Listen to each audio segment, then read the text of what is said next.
October 17 నిరీక్షణను గట్టిగా పట్టుకోవడం.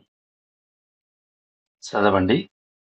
హెబ్రీయులకు రాసిన పత్రిక 10వ అధ్యాయము 19 నుండి 23 వరకు. వాగ్దానం చేసినవాడు నమ్మదగినవాడు గనుక మన నిరీక్షణ విషయమై మనమొప్పుకొనినది నిశ్చలముగా పట్టుకుందాము. హెబ్రీ 10:23. ఈ పత్రిక యొక్క చదువరులు పాత నిబంధన ఆరాధనకు తిరిగిపోవడం ద్వారా యేసుక్రీస్తు విషయమై వారొప్పుకున్న దాన్ని విడిచిపెట్టడానికి శోధింపబడుతూ ఉన్నారు.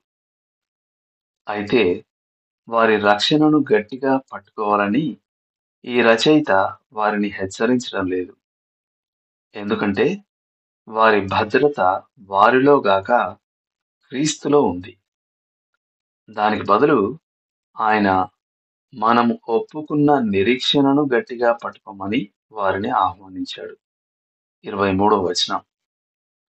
మనం హెబ్రీయులకు రాయబడిన పత్రికను అధ్యయనం చేసినప్పుడు అందులో విశ్వాసులకు గల మహిమ గల నిరీక్షణ నొక్కి చెప్పబడిందని మనం గమనించాం.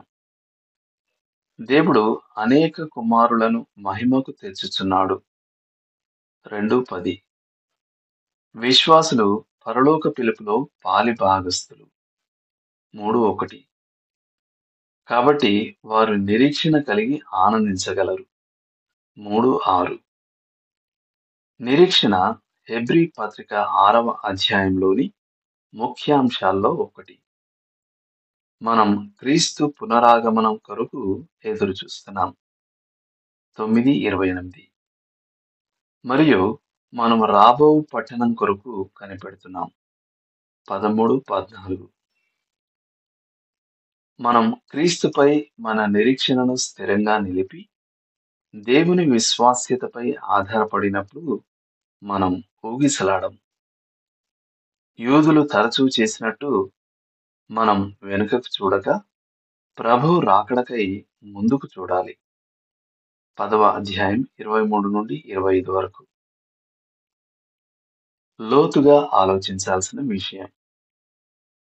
నేటికి 2 వారాలకు యేసు తిరిగొస్తాడని మీకు ఖచ్చితంగా తెలిస్తే తదుపరి 2 వారాలు మీరేం చేయాలనుకుంటారు?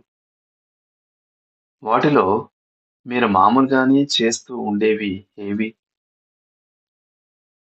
దేవుడు మిమ్మల్ని దీవించును గాక. ఆమేన్.